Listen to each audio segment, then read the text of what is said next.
kabisa. Nilikuta kadhia ya fidia katika mji huu. Mimi nimeingia mbunge, EPZA Mwenge Mshindo wanadai fidia. Airport pale kwa Jumbe Idi wanadai fidia.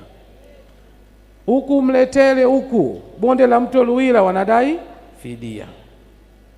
Ikaibuka fidia nyingine pale Pambazuko tunapojiunga chuo wanadai fidia.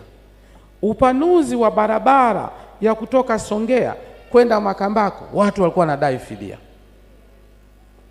Fidia hizo zote nimezilipa.